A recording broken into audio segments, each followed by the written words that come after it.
Good afternoon, I'm Larry Stoopnagel. I teach in Medill and the Weinberg College.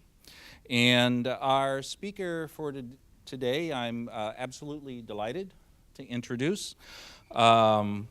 She is a Medill alum and an award-winning journalist, and she's a veteran of the television news wars, which I'm sure we'll hear more about as during her presentation. Bonnie Anderson graduated from Medill in 1977. No, you know, okay. Anyway, she began her career as a print reporter, and we had a little conversation upstairs. You never took a television class here at I was going to do real journalism, and it took a few years, about 3, before I realized you could do real journalism in television. Not a whole lot of people do anymore, but you can. Okay, more to come on that. She began her career as a print reporter covering Latin America and the Miami Hispanic community for El Miami Herald. She also reported for the Miami News and Gannett News. In 1980, Bonnie was a Pulitzer Prize finalist in the feature category. Her story was about the execution of her father by the forces of Cuban dictator Fidel Castro. Bonnie worked for a decade at NBC News and close to 10 years at CNN. She has reported from more than 100 countries and has won 7 Emmy Awards. When she was inducted into Medill's Hall of Achievement, then Dean Ken Bodie said of Bonnie, "She plowed and paved the road for women to become foreign correspondents. She gained the deepest admiration of her colleagues in her service to the network and to the profession." In 2004, she published this book, which I've read and highly recommend. It's called Newsflash: Journalism, Infotainment, and the Bottom Line Business of Broadcast News. This Sunday, she will receive the 2011 Outstanding Women's Alumnae Award from the alumnae of Northwestern University. We're delighted to welcome back Bonnie Anderson. The title of her talk is Your First Question, which I think will prompt many questions from you. Bonnie, thank you. You so much. Appreciate it. I'm delighted to be here, especially a new building that wasn't even here when I was going to school. I'm glad to see journalism students, I'm assuming, here. This is a Friday. I mean, I hate to take you away from the library, which is probably where you'd be, right? Thank you all for coming. Thank you also to the women's organization, the alumni who are honoring me this week. Many of them are in the audience as well. This is really an honor for me. My career, I always saw as shining light on darkness and taking the time and the heart to inform people, to give people information so that they might be able to make wiser choices. One of the things I have enjoyed most about my tenure as a journalist and then as a network executive was to be able to speak with students at different universities. And I have, at this point, I still teach every year in Brazil a master's level courses. Well, there's seminars, one in ethics and one in major event planning. I had never been invited to speak at my alma mater before. So I'm taking full advantage of this, and I hope that we can have a rewarding Q&A after I just share a couple of things with you. When I was asked what I wanted to speak about or what the title would be, I said, your first question, and I think that's probably a tad misleading because it really has nothing to do with the questions that you might ask when you're doing your first professional interviews. The question that I want to ask of you, your first question, is one that I suspect you should have asked yourself before parents started paying tuition here. And that, I'm sure your parents would have appreciated that too. But that would be, why have you decided to become a journalist? What is in it for you? What is driving you? And I want to see if, are any of our students game to share your answers with me. Anybody? Would you? Well, I guess I was always, ever since I can remember, I was always in love with telling stories. And not necessarily telling stories, telling stories of other people. Yeah, I really pulled a fast one on you, Kat, sorry. No, you're my friend. Okay. Well, ever since I was a child, I was always really. It's Oh, okay. I was always really interested in telling stories of other people, and I always wanted to find things out. I was always asking like so many questions, and I think that just kind of that interest in storytelling is where I think it kind of led me into news or wanting to pursue a career as a journalist. Wonderful. Who else? How about my young friend Brian, who is a reporter for the Spanish Noticiero? I don't know, just growing up, I've always had this really interest in I guess traveling, just to be able to see different cultures and like interview people in those settings to get to the bottom of, I don't know, I just really like journalism. I think it's a great way to just tell stories, and I don't know if I answered the question right, but Document history? document history, exactly. That's a good question. Anybody else want to answer it? I'm really looking for a wrong answer, and I'm not finding one. But I will share with you the worst answer I ever got to that question. It was at a university in Florida, and it would be tacky if I told you the name of the university. So all I'll say is that it's also known by three letters. One is F, one is I, and one is U. And when I was with CNN as a vice president in charge of recruiting and talent development, and don't confuse that with human resources, because I was not human resources. One of the neat things is I'd get to go around and talk to different journalism schools and classes, and then I'd take an afternoon and I would meet with seniors who were getting ready to go out into the world, and I would interview them for the CNN's entry-level positions. These are positions that we made sure people knew this will never, ever, ever lead to an on-camera job. This is, you will learn the business, but you're going to be running teleprompters and doing those types of things. And one day, this young lady walked in, obviously expecting a man, hair up to here, perfume emanating, skirt up to here, makeup, just caked on, and sat down, and I said, well, why don't you tell me, why you want to be a journalist, why you want to come work at CNN? And her answer was, I want to make a lot of money and be really famous. And if you can imagine, that did not amuse me in the least at the time. And I not so gently suggested she go sell shoes, that I did not want her in my profession, and that none of my colleagues wanted somebody in our profession, in our career, who were driven by those things. Unfortunately, I think she's anchoring in New York now or something. Probably. I mean, you never know. One of the, I was thinking of what I would tell you all about today, and I've come up with a story I've never told anybody. And it's a story about the biggest story I didn't do, that I tried to do and failed miserably at. And at that point, I was 22 years old. I thought my career had gone up in smoke, that I had totally just blown the whole life in journalism.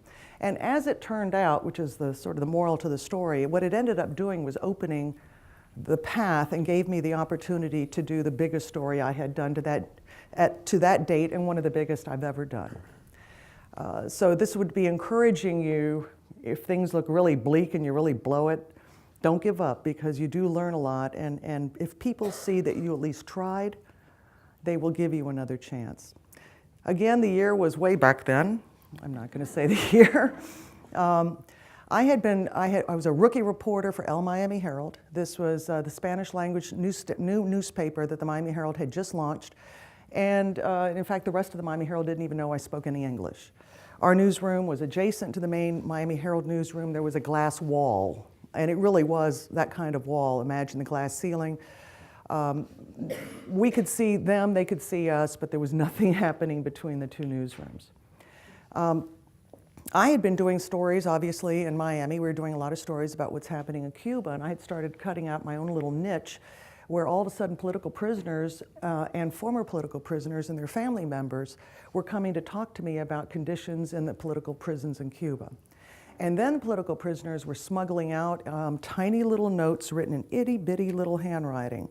And you can just imagine where they were keeping these notes and the things that went into smuggling them out. The family members would bring them to me.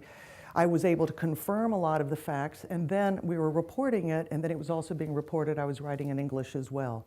But these were very important stories about the conditions of political prisons. I caught the attention of the International Rescue Committee, which was, a human rights organization that was very interested in what I was reporting on. And one day I got a phone call from them, and they said, "We'd like to meet with you. We have a story we'd like you to do." And I'm going to try to condense this. We met, and they wanted me to be the first reporter into Angola. This is when Angola had a Marxist government, and that was being supported by Russia and Cuba.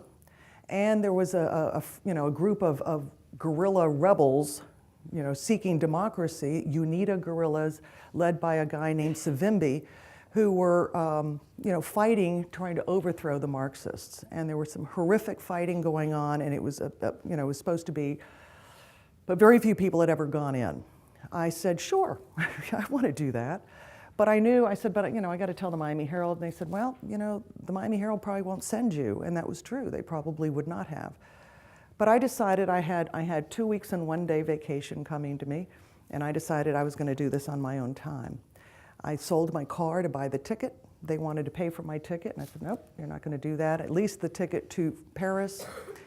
For almost a month, I was told I'd also have to hike at least 100 miles, and so I was just terrorizing my neighborhood, running around, hiking with a backpack with books in it, and every day I added another pound or two of books. My neighbors all thought I was a total fruitcake, and they were probably right.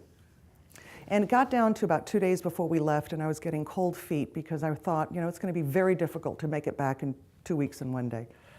So I decided to go talk to John McMullen, the editor of the Miami Herald, and I had never even spoken to him. His office, big, grandiose office, right overlooking the newsroom, and so I did the walk of fear across the newsroom to ask for an appointment with his assistant, who's as powerful as he is, and then was called back in, and I sat down in the chair in front of John's office like this, and I just terrified, I was shaking. And I told him what I was going to go do. And he just listened, and I said, I'm not asking your permission. I'm doing this on my vacation, and I'm going to pay for it, and when I get the story, I'm going to bring it home to you. He said, okay. And then he took out a piece of paper, Miami Herald stationery, and he wrote me an introduction letter. Basically, if you get in trouble, hand this to somebody. And if we don't see you in 2 days, 2 weeks and 1 day, he said, you know what? You can mush that a little bit. Let's give you 3 weeks, but if I don't see you here, or if I don't hear from you in 3 weeks, then I'm going to call the embassy and the State Department, we're going to see what we could do. I flew to Paris. I waited 4 days for the guerrillas to contact me. I was sick as a dog because I was taking this anti-malaria medication, which I then stopped taking because I thought there's no way I'm going to survive if I keep taking it. The guerrillas met up with me. We got on a commercial flight to Nairobi, and then we got on to some secret flight. And they didn't tell me where we were landing until we landed. And we were landing in South Africa, which was huge news to me because at that point, it was not known that South Africa was supporting these guerrillas. And then we waited for about 20 hours in this one room, and all of a sudden my guerrilla contact walked in and just distraught. The 14, 15 guerrillas who were meeting us at the border and we were going to walk in had been ambushed and all of them killed. This was my first, coming face to face with the fact that people who want to get their stories out and using me as the reporter to do this, would lose their lives. It was not a fun thing to contemplate, and it still, hurts me greatly. I flew back to Paris and back to Miami, walked into John McMullen's office with my tail between my legs, just about as distraught as I could be, and he just smiled and he said, you just showed me what I wish half the reporters out here would show me. Gumption, you were doing it for the right reasons, you went after it. And so this is not, he said, right now you might think this is the biggest, disaster every which way, especially given the lives that were lost, but it's not. And then it was about 4 or 5 months later that the biggest story for Miami came up, and it was Fidel Castro inviting journalists from around the world to come to a press conference because he was also going to be meeting with 75 Cuban exile leaders. And this was the first time, and again, this was like 20-something years after he took power, first time journalists were being invited in. And John McMullen called me to his office and he said, I'm going to send you. And I remember saying, I think you're nuts. You've got they've got a staff of 3 international reporters, Montalban, Christian, all of them had at least one Pulitzer Prize under their belts. But apparently one was sick, one was overseas somewhere, and one was on vacation, and I lucked out. So I was sent. And this was in spite of my terrible mess up from before. And this is the story. I was there for 2 weeks. While I was there, Castro indeed released 3,600 political prisoners. I stood up during the press conference the night before we all left. Castro had said, I'm releasing these political prisoners, and I had to zone out just to get the guts to ask him a question. I mean, in the press corps were Dan Rather and Brokaw and all the New York Times reporters, and I mean, colleagues that I was bowing down before. I mean, people who intimidated me and who had also impressed me over the years. And I'm just 23 years old and, rookie reporter from the Miami Herald. So I finally stood up and I said, Comandante, because I won't call him president. He is a comandante, but he's never been elected in a free election. Comandante, what about the 6 American prisoners? Are they among the ones that you're releasing tonight? And he burst out laughing. And then the entire press corps burst out laughing at me, which made me feel about this big. And I stood back up and I said, here they are, here are their names. And I read off the 6 names. And these were Cuban Americans, but they had US citizenship. And Castro got a little ticked off and he whispered something to one of his assistants and said, we'll look into it, next question. At the end of the press conference, which ended about 2 or 3 in the morning, I was sitting in the front row. Charlie Tasnadi, an Associated Press cameraman, photographer, was sitting next to me. Castro put the microphone down on the table and pointed at me and said, Yo quiero hablar con esa niña. I want to speak to that girl. And he started walking in my direction, and my knees were shaking a little bit, and I was intimidated. I had all these different emotions inside of me. I wasn't sure how, I wasn't even sure if I could speak. But he came over to me, and in slow motion to this day, I can still see him, slow motion, putting his hand out to shake my hand. I shook his hand. And then we talked, and he went like this, and there's a photo. Charlie Tasnadi took 6 shots of me face to face with Fidel Castro. He's surrounded by his security guys who are all looking like this, getting ready to jump on me if I were to do something untoward. And Castro went like that, Anderson. Oh, sí, Anderson. Then he asked, how's your mother? How are your 2 brothers? How's your sister? You speak Spanish with a Colombian accent from the time you grew up there. So he knew my whole background.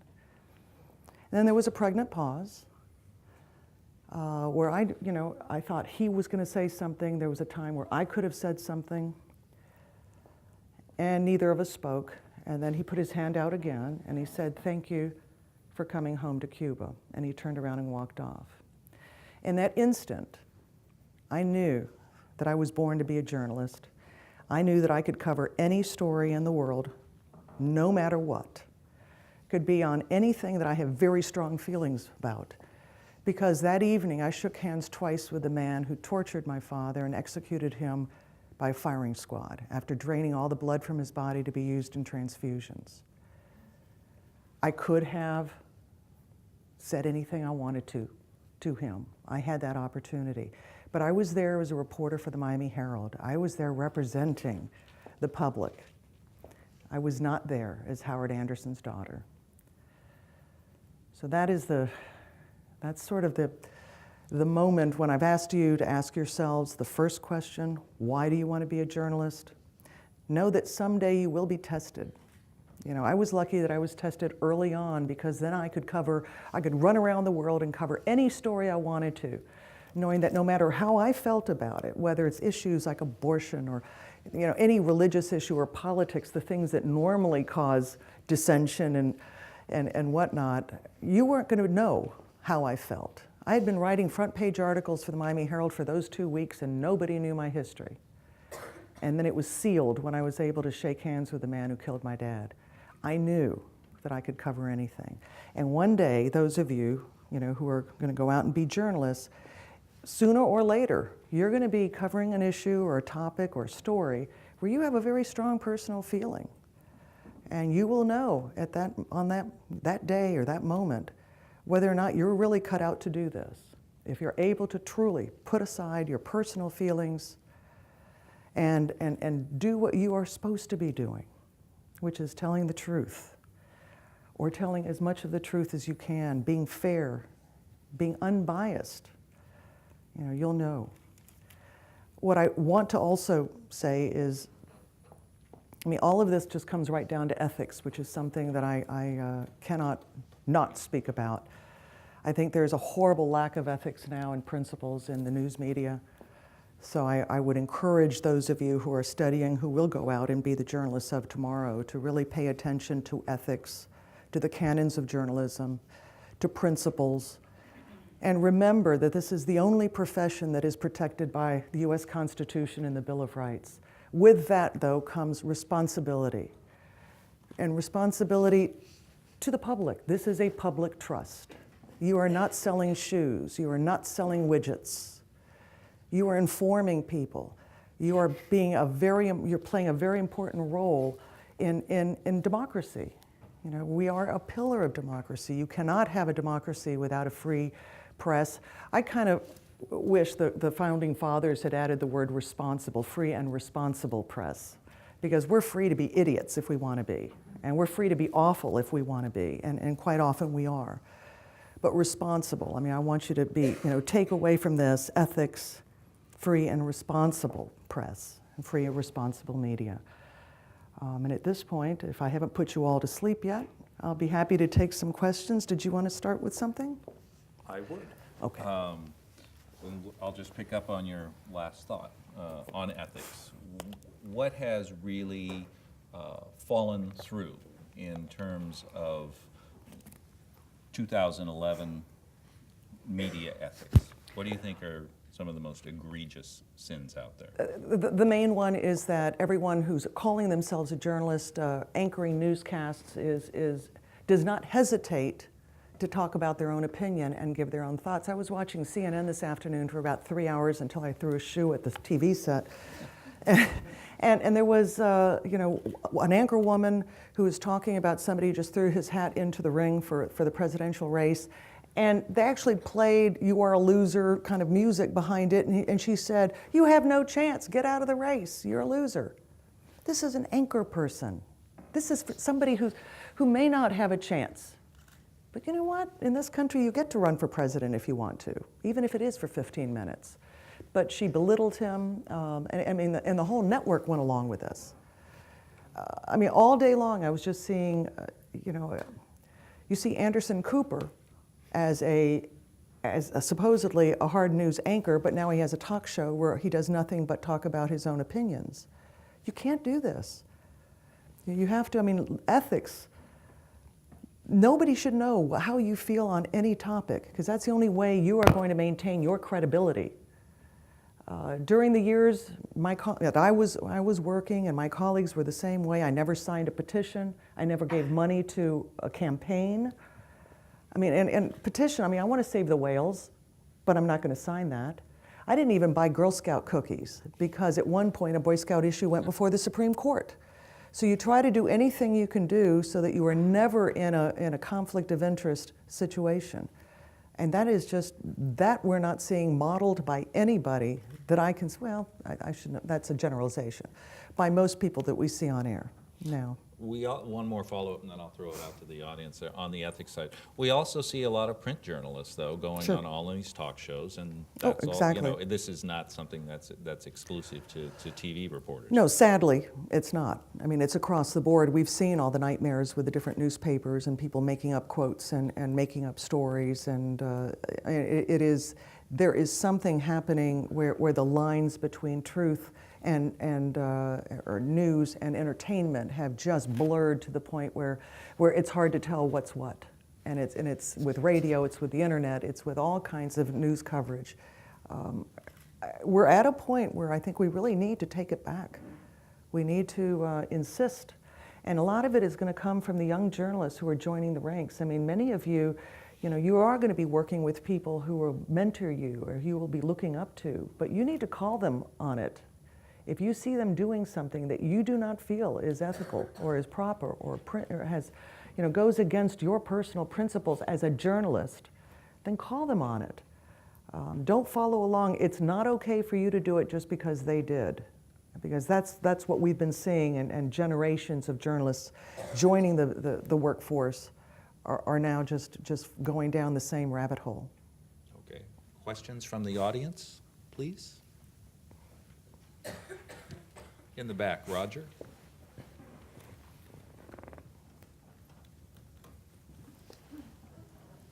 I was just curious to know your take on some of the social media, let's say Twitter, as a way to inform people.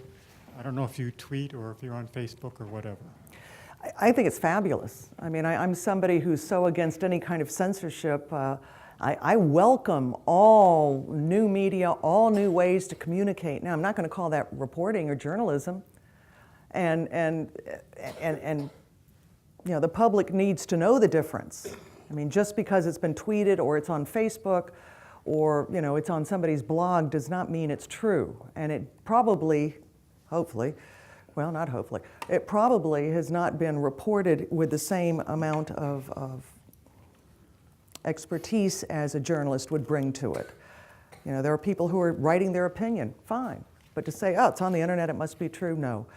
But is it a great way to get, new information that you can then suss out and figure out, whether this is something you want to know more about? Look what happened in Cairo. Look what's happened with the whole, Middle East and the Arab Spring. I mean, so much of this was fueled by Twitter and Facebook and all of these. A way also to get information out when other sources are shut down. So I welcome it, but we do need to be discerning. Discern the difference between this is unqualified and unsubstantiated information versus something, hopefully, that would be confirmed that you might hear or read or listen to that has been reported by journalists. More Kala. questions? Okay, down here. How or why did you make the switch from print to broadcast? Even though I had done that story in Cuba, I also knew that my chances of doing another foreign story were very slim anytime soon. And I was born in Cuba, I grew up in South America, I grew up reading the Miami Herald's International Edition, so I really wanted to work for the Miami Herald. But I knew that if I stayed with the Miami Herald, it was probably going to be many years before I had a chance to go into that special international division of 3 reporters. Because I spoke Spanish, because of my background, I also knew that other news organizations would need somebody like me. So when a local station in Miami, the Post-Newsweek station, the ABC station, offered me a job and said, any and all foreign stories are yours, I said, all right, I'll do it. And I stunk at the beginning. I was putting these microphones in my ears saying, I don't hear anything. I had no clue what I was doing, and I was writing. I had no idea that you write differently for television, so I'd sit down and I'd write my story, and I'd say, just put pictures on it. And it would be like a 5 or 6 minute story, and they're saying, you can't do this. They've got to be 1.5 minutes. Over the years I learned I had very good editors and producers and cameramen and sound technicians who taught me how. But I spent several years when I left NBC after 10 years, I then went back to the Miami News, another newspaper. So I've gone back and forth, and I think it's terrific. I mean, even if you're in broadcast of any sort, you have to know how to write. It's a different style, but you have to know how to write and communicate that way. So it was actually, it was pretty much by accident. I also got a $2,000 raise. That when you're starting at 11 and go to 13, that was really big. Yes. So when you're out in the field covering an event, say the event's pretty sensitive, and you have a camera with you, how do you make the decision on pressing the record button versus turning the camera lens away? I mean, in the subject of ethics, how do you make that decision? When I teach my ethics course, I have about 20 clips that I show of things that actually went on air in different parts of the world, but a lot of them from CNN, where I'll play them and I'll say, what would you do in that situation? And a lot of it is, I mean, that's a choice you have to make right at the moment. For the most part, I think I've only turned a camera off once or twice when it was clear that what was happening was being performed just because we had the camera on.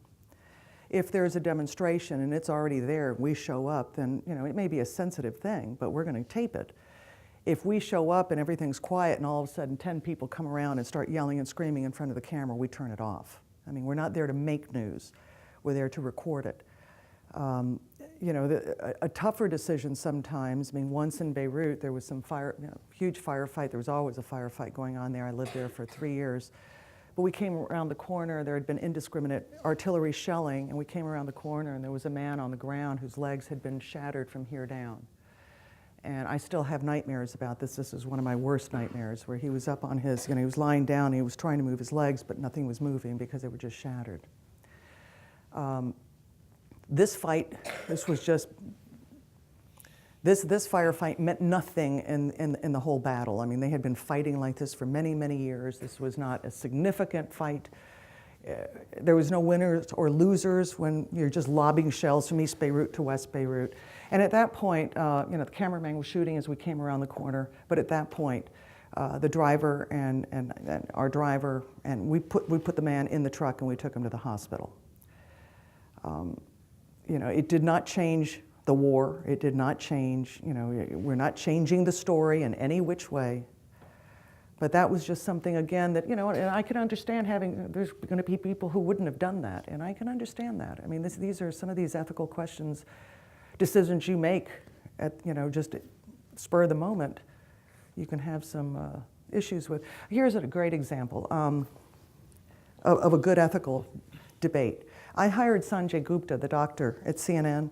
I'd found him in Michigan at a small little hospital. He'd never spent a moment on camera. And I taught him television, and I taught him writing, but I also taught him ethics. He got, journalism 101, 102, 103, and 505 crammed into about 2 months. I taught him how to write. I had to be in the studio when he was recording his track because he sounded like he was reading. I'd have to whip him up. I had to yell at him and threaten I'd beat him up if he ever said, and the patient presented with. I said, no, we're not doing that. Now, he's got a whole nother set of ethics. He's got the Hippocratic Oath. And I think I might even have this in the book, I'm not sure.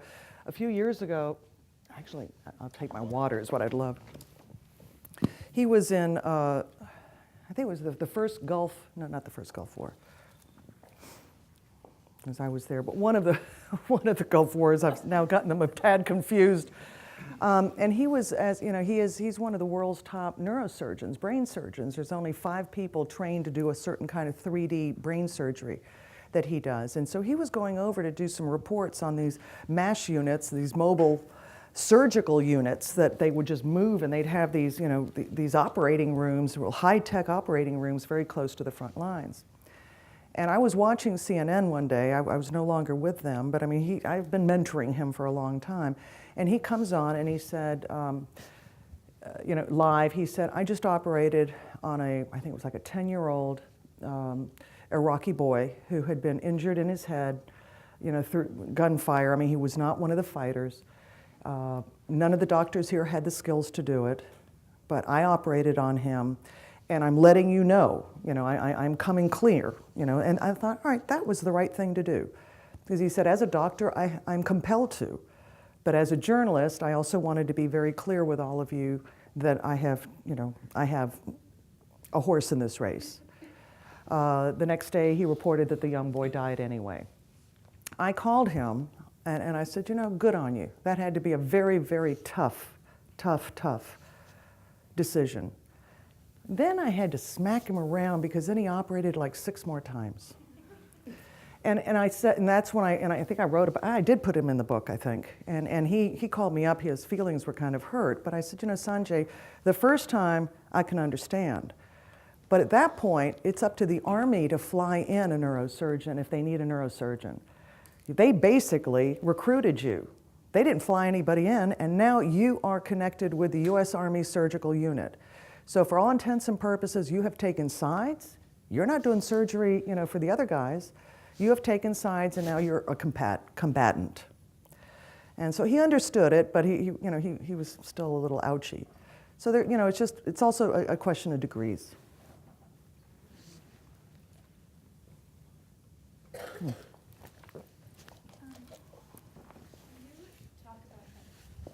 Can you talk about what it was like to work in the Middle East and how you balanced your own safety with trying to get the story out? It was fascinating. I lived in Beirut during the height of the Civil War there. Two U.S. Embassies blew up while I was there. I lost several of my friends. The U.S. Marine base was blown up on October of '83. I didn't feel, we're always in danger no matter what war you're in, but I didn't feel that I was in more danger there than I was, for example, covering El Salvador and Central America. And I know that's kind of hard to explain. It's a different type of warfare. What you're most worried about is the indiscriminate shooting, where they're, like I mentioned before, where they're just lobbing shells. East Beirut Christians are lobbing shells at the West Beirut Muslims and back and forth, just aiming them up in the air so that you don't know where they're going to fall. That was dangerous. I was wounded in a car bomb and had to be medevaced out. These are car bombs, again, that you can't anticipate. You're scared to death the whole time, and everyone is. And if you're not, you shouldn't be in a war zone. That fear helps keep you alive. Years ago, in El Salvador, the network sent down this young buck of a cameraman who just came into our office and said, "I'm not afraid," and we put him on the plane right back home. Because if you're not afraid, you're going to get me killed. I need your antenna to be up. All of us have to be up, and then, I feel scared, and we always had a rule in the field that if, and forgive me for swearing, but it was called the oh shit rule. And it was, at any point, anybody in the crew could say, "I don't feel good about this." And we back up and we go somewhere else. And no one speaks of it. It's not a ha ha ha, you were a wuss today. That would never happen. It was just respecting that, sometimes people have a sixth sense. They're going to know when something bad is about to happen, and you just respect it. You're not going to do your best job if you're scared to the point where you can't do your job. Other than that, it was funny. One of the only times where being a woman paid off was when I was the only woman correspondent in Lebanon during the height of the Civil War, the biggest international story. And Hezbollah, the group Islamic Jihad that had kidnapped and killed many Americans, and had at any given time had 6 or 7 Americans, but all men. They had kidnapped them. They're the ones also responsible for blowing up the U.S. Marine base, where over 200 Marines were killed. I wanted to interview the head of the organization, the religious head. Everybody did, but no one had ever managed to do it. And one day, they agreed to let me interview him because he just wanted to know, who is this crazy blonde American woman who dares try to interview me? So to this day, no one else has ever interviewed Fadlala. And that was scary because then we had to meet at a corner, and these guys with hoods came out of a car. They put hoods over us, and they drove us around, switched cars, and then, we were led up some stairs, but again, with a potato sack hood over our heads, allowed to interview him. As a woman, I could not look at him. I had no nail polish, I had to have, head covered, and I could not look at him, which is very hard to do when you're in our culture. You're used to looking at who you're speaking with. And I did manage to say, listen, if I don't get the story quite right, just have somebody, give me a call. Give me a call. Tell me what I need to say right. In other words, don't kidnap me or don't kill me if you don't like my story. That's a little extreme. But other than that, it was very much like every other war zone. You're scared. Elizabeth? Wait. Need a microphone. Beth? So you're just talking about finding Sanjay Gupta. When you were recruiting, what would distinguish an up-and-coming journalist from another? Well, thank you. I had searched for 2 years for a doctor for CNN. And the only doctors that were, that were available were those that we'd already seen on camera for either the other networks or local TV, and most of them stink. I mean, they really were not good. They know doctoring, but they didn't know how to communicate, and they didn't know, how to really jump through the camera or to talk to people in a way that is calming. And I spoke to Sanjay on the phone. A friend of mine said, I know this guy, and I think he might fit the bill. Really brilliant guy. And I spoke to him on the phone, and I loved the energy I was hearing, and I loved how he was describing the kind of brain surgery he was doing. So we flew him in, and we put him, just in a studio, and we were just testing him out on camera. And I had a producer sitting there, and then the head of the medical department unit and I were watching on the screen, and he just jumped right through. And he was talking, I'll never forget about this, he says, yeah, and then we insert a laser, and he's just doing this and explaining this brain surgery, but he had a little smile on his face, so it was friendly. You can talk about something that complicated, but if you have a little smile on your face, you're communicating in such a good way. So it was clear that, we'd have to teach him everything, but I also thought, if you can do brain surgery, honestly, what we do isn't easy, but it ain't brain surgery, and so I figured, he stood a good chance, and I think you all would probably agree with me, he's the best TV doctor of all, in all mediums. He's writing articles for Time and Newsweek. He does all the medium. So I'm very proud of him. Sam. On your international reporting spree, when you went around to over 100 countries. How did my? On your international reporting spree over 100 different countries, facing culture gaps and language gaps with your subjects, what did you do to try to understand them to the best of your ability? That's a great question. I can tell you that, I've forgotten a lot, but I always learn as much of the language as I can, even if it's enough just to say, hello, how are you? I need a glass of wine. Or where's the bathroom? The really important things. And I learned an awful lot of Arabic. I still remember a lot of that, a lot of Hebrew, some Japanese. A lot of different places that I went to, I'd pick up some of the language, but we would always have an interpreter. But it breaks the ice if at least I make an effort to, I'm just remembering some of the times I put my foot in my mouth. Do you want to hear some of the funny stories?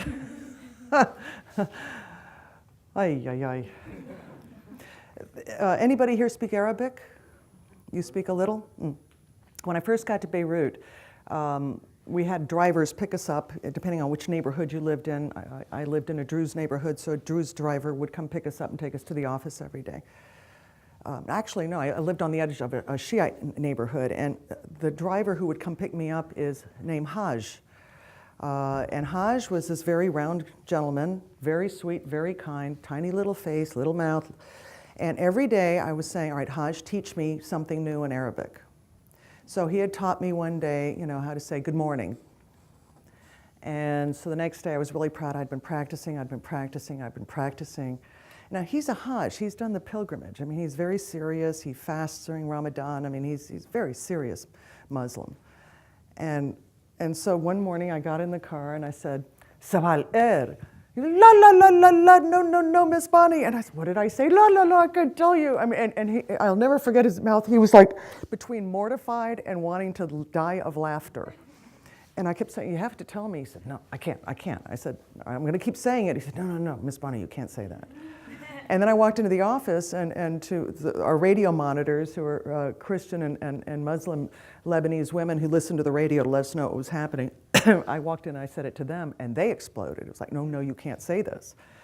And I finally said, look, somebody's got to tell me what I'm saying and how to say it properly. So this is the difference. Sabal, good morning to you, is sabal khair. Here the kha, sabal khair. Sabal er is good morning to your penis.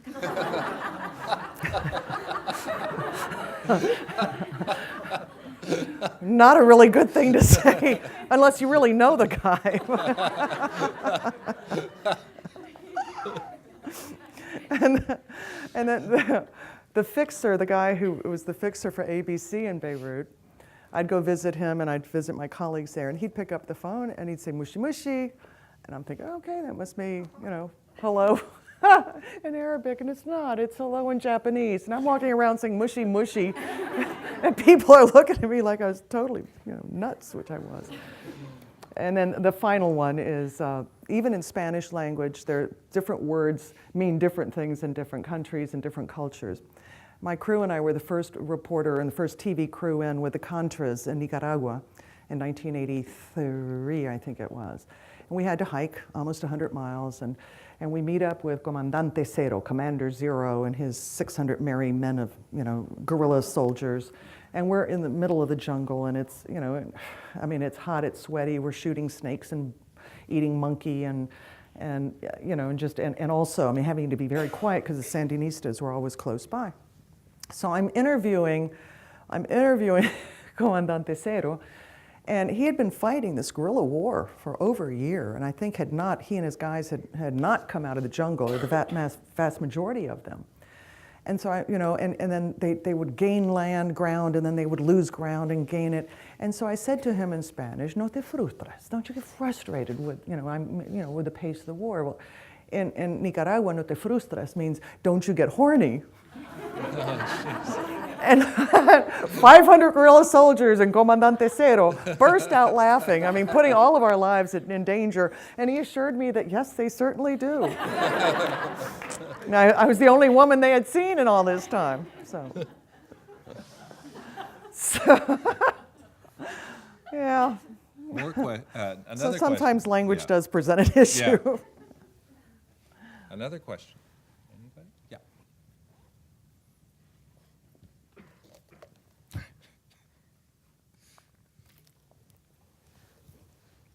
For a young journalist who's going to hit the field in about 3 or 4 years, what do you think are some of the most important things to remember, other than adhering to ethics and what will help us stand out amongst the crowd?